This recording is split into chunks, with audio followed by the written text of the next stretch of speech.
আমাদের বাঙালির বাড়িতে যে কোনো অনুষ্ঠান হোক, পার্বণ হোক, যাই হোক না কেন, পায়েস কিন্তু প্রত্যেকের বাড়িতে হয়ে থাকে। আর এই শীতকাল হলে গুড়ের পায়েসের কোনো তো কথাই হবে না। সেরকমই গুড়ের পায়েসের একটি রেসিপি নিয়ে আজকে আমি চলে এসেছি। নমস্কার, আমি ঐন্দ্রিলা, কুকিং উইথ ঐন্দ্রিলাতে আরও একবার স্বাগত জানাই। আমার আজকের রেসিপি খেজুরের গুড়ের পায়েস। চলুন শুরু করি আজকের ভিডিও। তার জন্য আমি নিয়েছি এখানে গোবিন্দভোগ চাল। গোবিন্দভোগ চাল সুগন্ধি, যেটা পোলাওয়ের চাল বলা হয়, সেটা আপনারা বাসমতি চালেও করতে পারেন। এখানে আমি নিয়েছি 1/4 কাপ চাল। এটা 500 ml দুধের মাপ অনুসারে আমি দেখাচ্ছি। আর নিয়েছি খেজুরের গুড়। খেজুরের গুড়েই স্বাদ কিন্তু বেশি ভালো হয়, তাই খেজুরের গুড়ই ব্যবহার করছি। এবার একটি কড়াইয়ের মধ্যে নিয়ে নেব সামান্য পরিমাণে জল। প্রথমে জল দিয়ে দুধ যদি জাল করা হয় তাহলে কিন্তু তলায় লেগে যাওয়ার সম্ভাবনা থাকে না। এবার আমি নিয়েছি এখানে ফুল ফ্যাট ক্রিম মিল্ক। আপনারা আপনাদের পছন্দ মতন ব্যবহার করবেন, তবে এরকম দুধ যদি ব্যবহার করা হয় তাহলে পায়েসটা খেতে বেশি সুস্বাদু হয়, একটু ক্রিমি টেক্সচার কিন্তু আসে। এবার প্রথমে আমি দুধটা জাল দিয়ে দেব।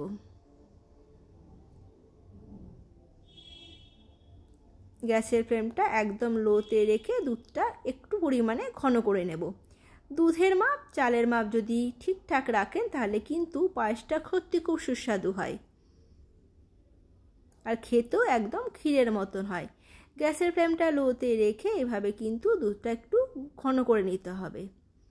দেখুন দুধের ওপরে কিন্তু খুব সুন্দর সর হয়ে এসছে। দুধটা একদম পারফেক্টলি রেডি হয়ে গেছে। এবার আমি দিয়ে দেব ভিজিয়ে রাখা চালটা।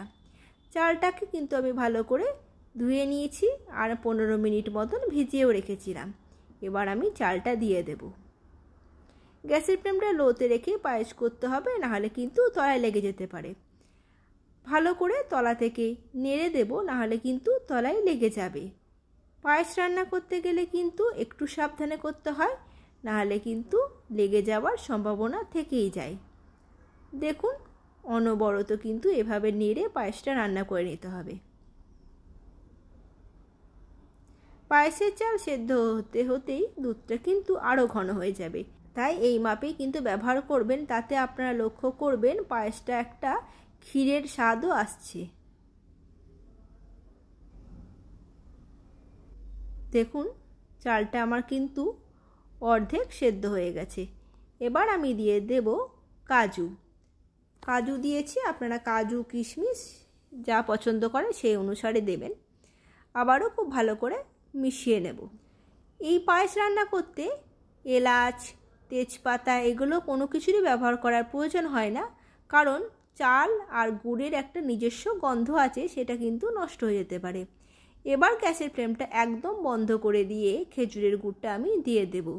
গ্যাসের ফ্লেম বন্ধ করে দিয়ে গুড়টা অবশ্যই ব্যবহার করবেন, না হলে কিন্তু দুধটা কেটে যাওয়ার সম্ভাবনা থাকে।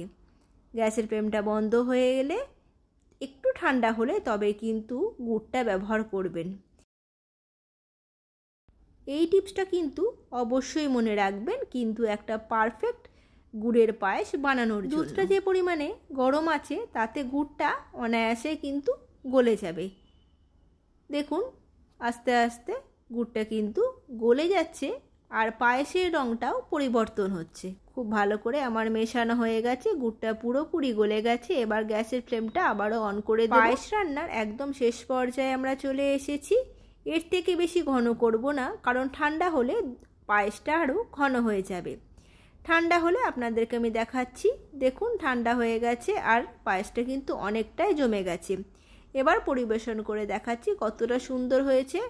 দেখুন কতটা সুন্দর হয়েছে, একদম ঘন ক্ষীরের মতন গুড়ের পায়েস। অবশ্যই একবার এইভাবে ট্রাই করে দেখবেন, আশা করছি আপনাদের ভালো লাগবে। ভালো লাগলে আমাকে কমেন্ট করে জানাবেন আপনাদের কেমন লাগলো, আর আপনারা আরও কি ভিডিও দেখতে চান সেটা আমাকে কমেন্ট করে জানাবেন। আজকে এই পর্যন্তই, ধন্যবাদ।